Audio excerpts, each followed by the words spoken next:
Ministro Vitor Godoy, muito obrigada por conversar conosco aqui no SBT News, para fazer esse balanço, inclusive, deste ano, né? Não só do ano, mas desse período do governo Bolsonaro na pasta da educação, a pasta que foi alvo de tantas críticas, tantas mudanças de ministros e também de alguns escândalos.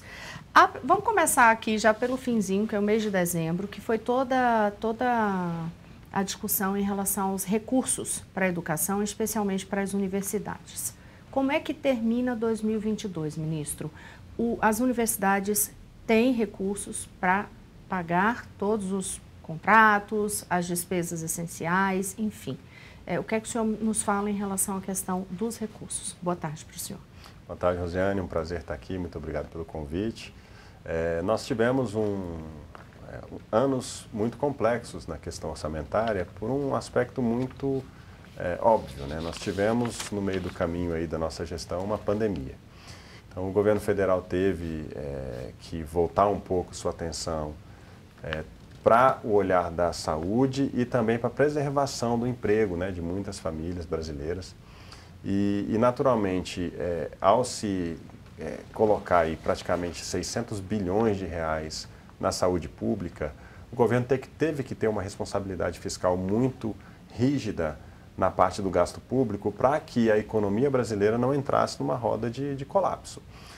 Tanto que foi uma estratégia acertada que nós vemos hoje, né, os indicadores econômicos brasileiros surpreendendo o mundo, né, com o crescimento do PIB, redução do desemprego, aumento do investimento externo, então a redução do desemprego, uma série de indicadores e resultados que foram assim, o fruto dessa política responsável do gasto público. Isso naturalmente traz um desafio para o Ministério da Educação, que é um dos maiores orçamentos do governo federal. Então nós tivemos o teto de gastos e tivemos um orçamento reduzido. Nosso trabalho, nosso esforço sempre foi no sentido de buscar otimizar o uso do recurso público. Tinha muita coisa que acontecia dentro do Ministério da Educação que não era otimizado. Então eu tinha, por exemplo, todos os anos sobrava R$1 bilhão num programa, num banco que nós chamamos banco de professor, que nunca era utilizado e aquilo virava superávit. Então nós pegamos esse recurso, jogamos isso para a universidade e instituto. Então do ano passado para esse ano, eu aumentei o orçamento das universidades em 20%, aumentei em 14%, aumentei o orçamento dos institutos federais em 20%. Então nós tivemos um olhar para dentro. E esse ano tivemos algumas despesas extraordinárias no governo, como a lei da conectividade, que foi 3,5 bilhões de reais que não estavam previstos na lei orçamentária. Tivemos a lei Paulo Gustavo, que são mais 4 bilhões, e uma série de despesas que não estavam previstas no orçamento. Por essa razão, nós tivemos uma gestão bastante apertada nesse ano. Então, houve muita reclamação das universidades e nós sempre buscamos, Rosiane, preservar o orçamento das universidades e dos institutos. Eu só fui, de fato, fazer o bloqueio e o contingenciamento mais para o final do ano.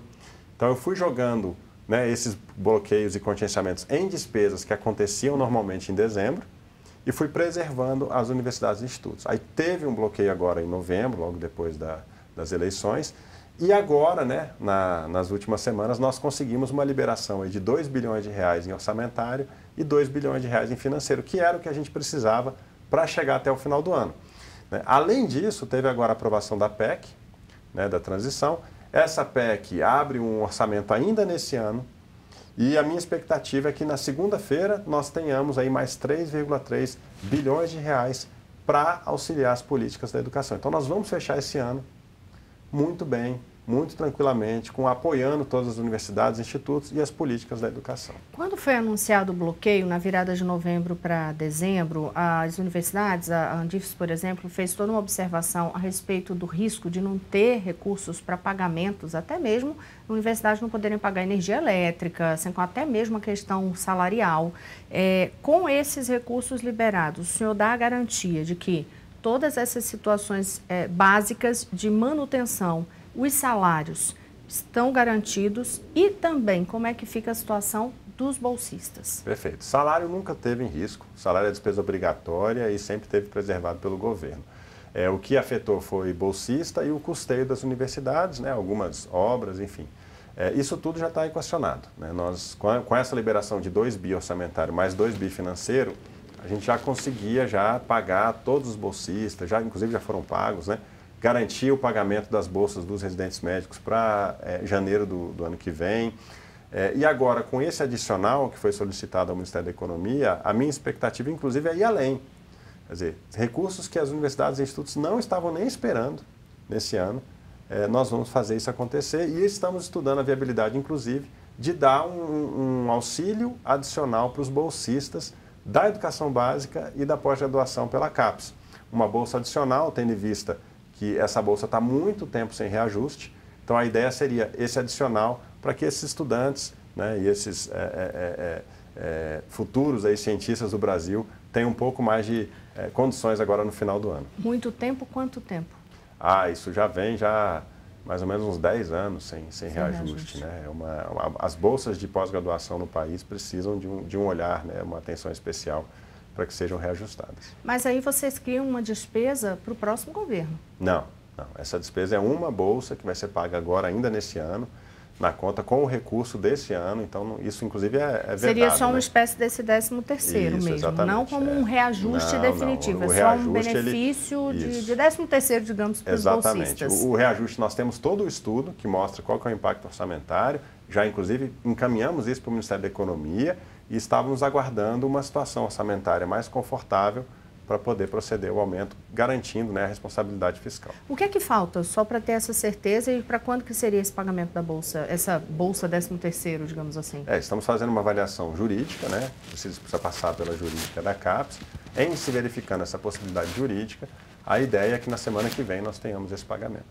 Agora, ministro, nesta quinta-feira, a equipe de transição do presidente eleito Lula apresentou o relatório final da transição e o vice-presidente eleito Geraldo Alckmin fez um comentário, por exemplo, a respeito da educação, dizendo o seguinte: a aprendizagem diminuiu, a evasão escolar aumentou, os recursos essenciais como a merenda escolar ficaram congelados e tivemos quase um colapso dos institutos e das universidades.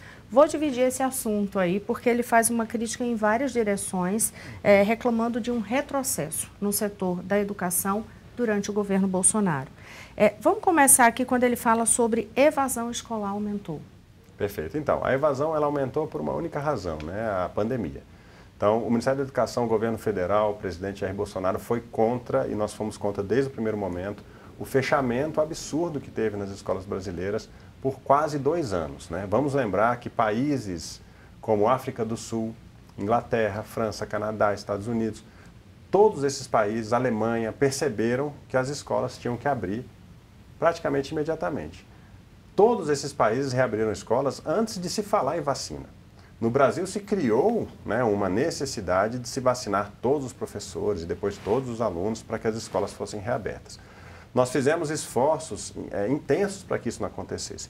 Com a escola 2 anos fechada, é natural que os índices de aprendizagem, que os índices de evasão sofressem um impacto. Né? Agora, mesmo com tudo isso, o que nós fizemos no Ministério da Educação foi tirar uma educação de uma situação que nós encontramos em 2018, onde a alfabetização não funcionava, onde nós tínhamos 45% dos estudantes que deixavam o ensino médio com proficiência baixa ou muito baixa em português e matemática, né? Onde nós tínhamos alunos com atrasos que não repetiam de ano, né? Porque a retenção dos fluxos ela acontecia agora sempre em alguns momentos específicos, não ano a ano, iam carregando deficiências. Então nós verificamos tudo isso, fizemos uma nova política de alfabetização, que hoje alfabetiza as crianças no primeiro ano do ensino fundamental, uma política que foi construída com o apoio de mais de 100 cientistas de todo mundo, especialistas em alfabetização, uma política que já está em mais de 5.160 municípios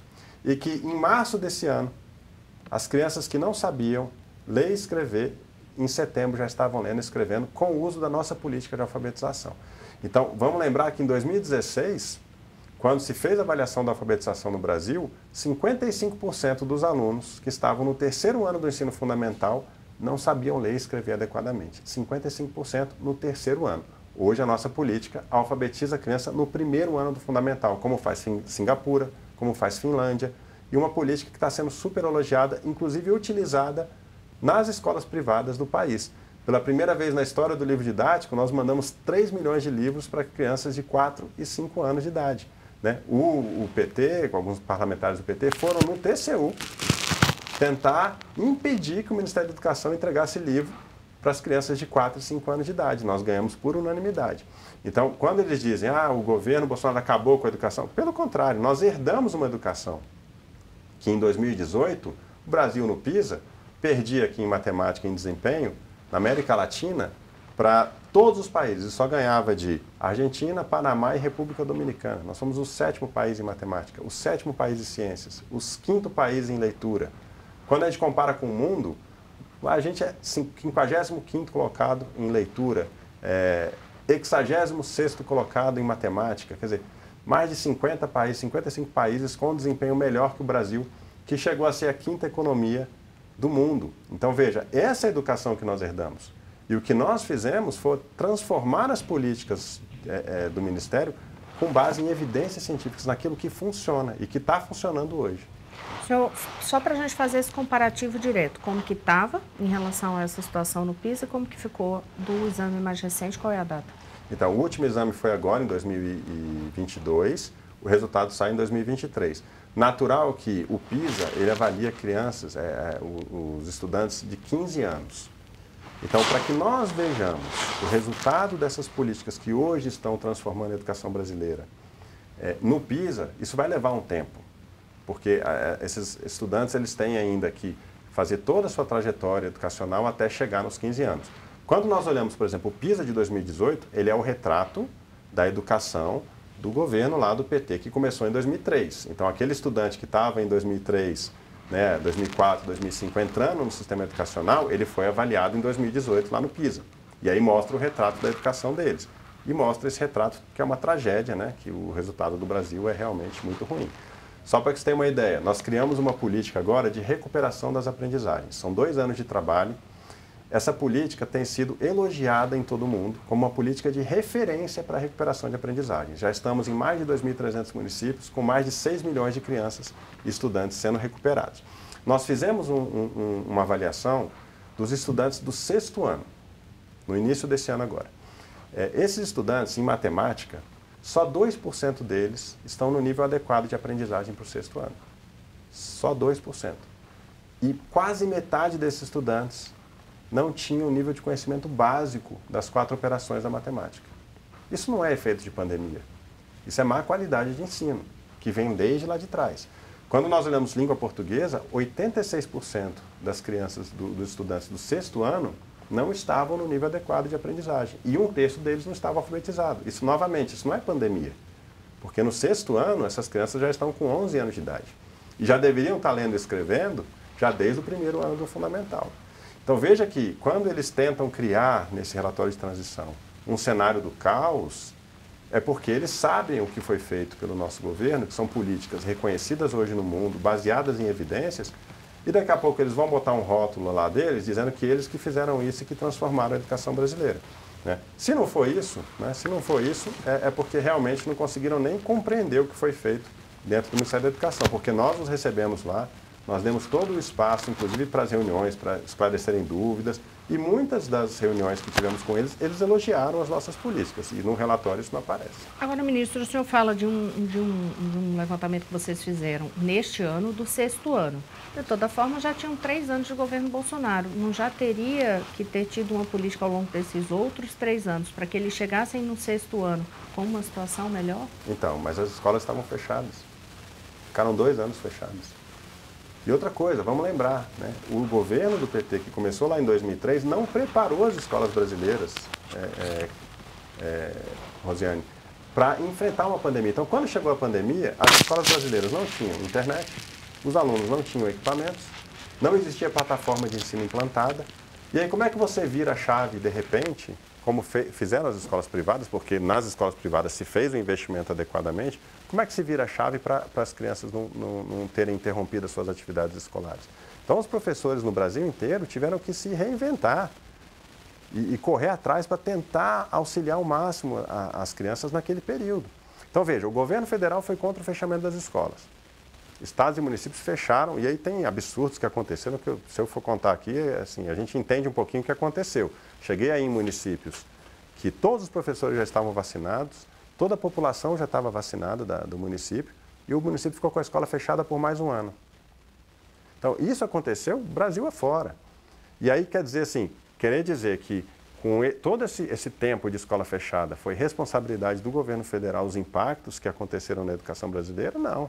O que nós fizemos foi, sabendo desse contexto, trabalhamos numa política de recuperação que hoje é referência no mundo. Inclusive, nós temos hoje um software que atua no combate à evasão escolar, mas atua da seguinte forma, de maneira preditiva. Então, usa inteligência artificial para alertar a escola do risco daquela criança abandonar se não for feita alguma coisa.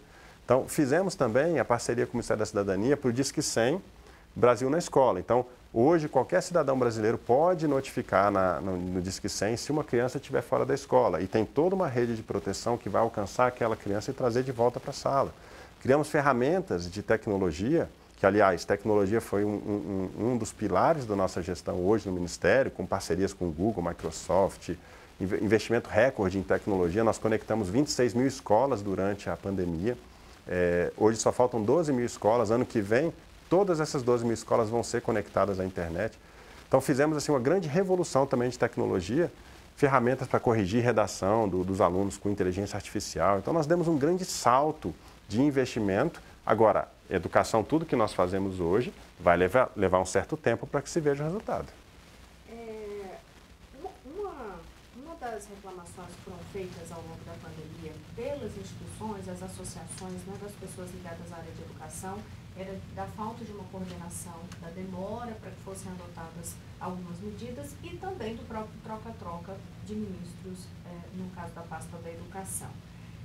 Isso não estaria dando uma continuidade ou permitindo uma fluência maior do trabalho. O senhor acredita que nesse balanço dos 4 anos, de fato, esse troca-troca de ministros afetou ou não o desenvolvimento e essa fluência desses, ou de que forma impactou? Porque afetar, afeta, é fato, mas de que forma impactou? Então, lógico que tem um impacto, sem dúvida nenhuma. Agora, vamos lembrar que a nossa política de alfabetização, ela começa em 2019, não teve absolutamente nenhuma interrupção. Até porque o Ministério da Educação não é o ministro da Educação. O Ministério da Educação são mais de 700 pessoas só na pasta do Ministério, só no Ministério, sem contar as autarquias. Então, tem toda uma estrutura que está implementada nos ministérios que tem continuidade do seu trabalho, né? Nós fizemos, muito do que nós fizemos e que estamos entregando agora, tem mais de 2 anos e meio de trabalho, né, sem interrupção. Essa questão da coordenação, isso é um grande mito. No primeiro mês da pandemia, foi instalado um comitê operativo emergencial no Ministério, com participação de estados, municípios, universidades, institutos federais, todas as reuniões gravadas, com atas publicadas no site da internet. Inclusive, muitas medidas que foram adotadas durante o período da pandemia foram decorrentes dessa articulação com estados e municípios. Eu ouvi de secretários da educação que trabalham há 22 anos com a educação, né, a secretária de Educação de Blumenau, né, a Patrícia, dizendo o seguinte, que trabalha há 22 anos com a educação e nunca viu o Ministério da Educação tão aberto ao diálogo e à construção conjunta de políticas, né? Todas as discussões que nós fizemos no Ministério para novas políticas, o novo Enem, a reforma do ensino médio, nós envolvemos os diversos atores da sociedade, com participação do CNE, do INEP. Então, assim, existe um grande mito que foi vendido, né, de alguma forma, por uma parte da imprensa, de que o Ministério da Educação ficou inerte, não coordenou, o que é uma grande mentira. Nós temos estudo documentado, inclusive fizemos mais de 60 ações dentro do Ministério da Educação durante o período da pandemia para garantir a continuidade do ensino. Agora, algumas decisões não ficaram conosco, em especial essa decisão de abertura e fechamento das escolas, o que foi uma tristeza muito grande para o país. Agora, estamos preparados para, mesmo com esse efeito, mesmo com as escolas fechadas, estamos preparados para recuperar o aprendizado dos nossos estudantes com uma política que hoje é reconhecida mundialmente pelo Brasil. Apresentei ela a mais de 100 ministros da educação em todo o mundo. E hoje vários países procuram o Ministério da Educação para aprender conosco o que nós fizemos. Ministro, sobre aquele último ponto, falei que da frase do vice-presidente eleito ia separar as partes. Um dos últimos pontos que ele aborda, que ficou faltando ainda a gente comentar, o senhor comentar aqui, é a questão do congelamento de recursos essenciais, por exemplo, da merenda escolar e o colapso de universidades e institutos federais. Perfeito. O valor da merenda, de fato, ele ficou sem reajuste nesse período. Agora, vamos lembrar que durante a pandemia, nós pagamos 2 parcelas adicionais da merenda escolar, justamente por saber que as famílias brasileiras estavam passando por dificuldade. São praticamente 796 milhões de reais investidos na alimentação. E vamos lembrar também o seguinte, o Brasil ele é muito diverso, né? O recurso da alimentação escolar ele é distribuído por matrícula. Então, quando a gente olha quem recebe mais recurso da alimentação escolar no Brasil, o estado de São Paulo, que é, também, por consequência, um dos estados mais ricos do Brasil. E tem condições, inclusive, de financeiramente suportar o seu gasto com alimentação. O governo federal tem 3% dos recursos que financiam a educação básica. 97% dos recursos são recursos de estados e municípios. Então, eu fiz um grande painel para mostrar para toda a sociedade o quanto que tinha disponível em conta corrente de cada estado e município para a alimentação escolar, para o transporte escolar. Isso existe hoje no Ministério da Educação, dando muita transparência para a sociedade. O estado de São Paulo ficou a pandemia inteira com cerca de 300 a 400 milhões de reais em conta. Enquanto outros municípios, outros estados que têm uma dificuldade maior de arrecadar recursos, precisavam desse recurso. Então, a discussão da merenda não é simplesmente aumentar o valor da merenda. A discussão da merenda passa também por rediscutir o próprio critério de distribuição entre os municípios dos estados brasileiros. A mesma coisa com o salário educação, que é a terceira fonte de financiamento da educação brasileira, que hoje representa aí 16, 17 bilhões de reais. 60% desse recurso fica com o Sudeste. E quando a gente olha Norte e Nordeste, são os estados que têm os menores índices de desempenho educacionais, com algumas exceções. Então veja que é uma discussão complexa, não é simplesmente aumentar o valor da merenda, a gente precisa rediscutir esse critério. Existem estados e municípios que ficam com o valor da merenda em conta corrente, enquanto outros estados e municípios precisam de mais recursos. Então isso que a gente propôs, essa grande discussão, levei isso inclusive à própria presidente da Comissão de Educação na época, a presidente, a professora Dorinha, ela entendeu isso como muito importante, essa discussão, e isso tem que ser feito dentro do Congresso Nacional, porque carece de uma mudança legislativa. Institutos federais e universidades. Quanto aos institutos federais, não chega perto do colapso, a gente tem um cenário de dificuldade, sem dúvida nenhuma. Vamos lembrar que foi feita uma grande expansão das universidades e dos institutos. Em 2005 a 2011, né, um programa chamado Reúne. Agora, foi um programa muito mal estruturado, tá? Nós tivemos obras faraônicas que nunca chegaram a ser concluídas, muito dinheiro desperdiçado, expansão de universidades para locais que não tinham muito sentido. Então foi um projeto, como sempre é feito, né, muitas vezes pelo governo do PT, fazem as coisas com muito dinheiro, mas também com pouca efetividade, com pouco planejamento, né? E só para fechar assim, veja como muitas vezes a gente vê o discurso, né, de que a nossa prioridade é a educação, nós vamos investir em educação. E aí nós vimos agora a aprovação da PEC da transição, que são 160 bilhões. E quanto que vai para a educação?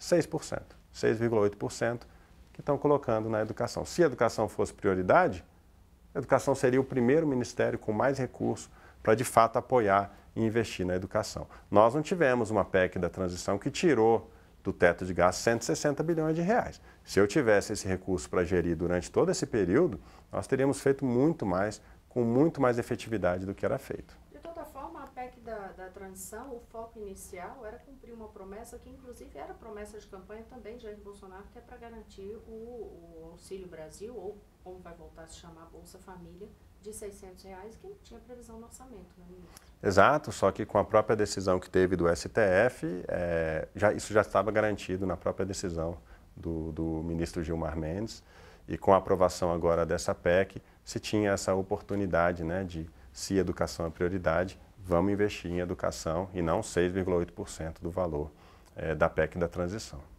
Ministro, é impossível falar de balanço na pasta da educação sem lembrar o escândalo sobre o suposto lobby dos pastores, das cobranças de propina, inclusive em Barra de Ouro. O que é que se tem de resultado disso dentro do Ministério da Educação e é assunto superado? Não, página virada? É página virada, já falei muito sobre isso, né? Houve acho que um grande alarde sobre isso, sendo que o Ministério da Educação não pagou um centavo em nenhuma daquelas obras, ou seja, não houve transferência de recurso de 1 centavo. Então, se busca muito, algumas pessoas falaram em nome do Ministério da Educação, né, algumas pessoas que tiveram aí um acesso pelo ex-ministro, acabaram utilizando o nome do Ministério da Educação, o nome do ministro da Educação, para cobrar, né, aí, que é pelo que dizem as denúncias, né, cobrar propina, cobrar recursos para transferência, né, de valores da educação, que nunca ocorreram. Até porque a totalidade de recursos para investimento na educação básica no FNDE era recursos de RP9, que dependia de indicação do relator. Ou seja, nem que o ex-ministro quisesse, ele conseguiria indicar ou priorizar a distribuição de recursos. O que nós fizemos? Eu sou um auditor da CGU, que sempre trabalhei combatendo a corrupção. Assim que assumi, peguei todas as informações, fiz vários levantamentos, encaminhei tudo isso para a CGU, para o TCU, para a Polícia Federal, para subsidiar e auxiliar nas investigações. Se for identificado qualquer irregularidade, que seja punido quem cometeu essa irregularidade. Agora, foi aquele esquema de corrupção que não tem como se concretizar, uma vez que não houve a transferência de recurso federal. E qual o legado que o senhor acredita que o governo Bolsonaro vai deixar na educação? Então, o maior legado, aí eu gosto de classificar isso em 3 grandes pilares. O primeiro, a alfabetização, já disse aqui, uma política hoje que alfabetiza as nossas crianças no primeiro ano, né? Vi aí até o futuro ministro da Educação falando que a prioridade vai ser a alfabetização. Ele já está com todo o caminho trilhado, né? 5.160 municípios já adotam a nossa política, as crianças estão aprendendo a ler e escrever na idade certa, com método científico, com base em evidências. Esse é o primeiro pilar da nossa gestão. Segundo grande pilar é a política de recuperação das aprendizagens, que não só serve para recuperar os impactos da pandemia na educação, mas também recuperar o atraso que já se tinha observado nos nossos estudantes. Vamos lembrar, eu disse aqui, em 2019 ficou demonstrado que 45% dos estudantes que deixam o ensino médio, ou seja, concluíram todo o processo da educação básica, tinham proficiência baixa ou muito baixa em língua portuguesa e matemática. Isso é um péssimo resultado para a educação. De cada 10 alunos que entram na Universidade Federal, 4 se formam. É um péssimo indicador, né? Então, a política de recuperação das aprendizagens é um grande legado, reconhecido internacionalmente, já está mais de 6,3 milhões de crianças recuperando, é a política Recupera Mais Brasil, anota esse nome porque isso vai revolucionar a educação brasileira. O terceiro grande pilar foi a grande transformação tecnológica que nós estamos fazendo nas escolas brasileiras, né? Eu assinei 2 acordos com Google e Microsoft. Hoje, qualquer escola pública brasileira consegue implantar de maneira gratuita as plataformas de ensino, coisa que não existia antes da pandemia. Conectamos 26 mil escolas, investimos mais de 4 bilhões de reais em tecnologia nas escolas. Nós lançamos um painel, um ecossistema que chama MacPlace, que traz inovação e tecnologia para a rede pública educacional. Então, fizemos muito, avançamos muito também nessa área de tecnologia. Acho que com esses 3 grandes pilares, né, tirando outras dezenas de entregas que fizemos ao longo desses anos, são os legados que nós deixamos para a educação brasileira. E eu costumo dizer, né, se a prioridade do próximo governo é a alfabetização e educação básica, o trem já está no trilho. É só não destruir nada do que está sendo feito, aprimorar naturalmente, porque tudo pode ser melhorado, né? A gente sempre pode evoluir, mas não, né, como eles têm dito aí no relatório de transição e nas falas, não usar remédios antigos para os problemas do futuro. A educação mudou, o mundo mudou, aquelas ideias retrógradas do passado, de que a alfabetização tem que ser o método que não funciona, não tem que investir em tecnologia como eles fizeram, isso aí não vai dar resultado. Então tem que manter o trem no trilho, investir cada vez mais e aprimorar as nossas políticas. Quando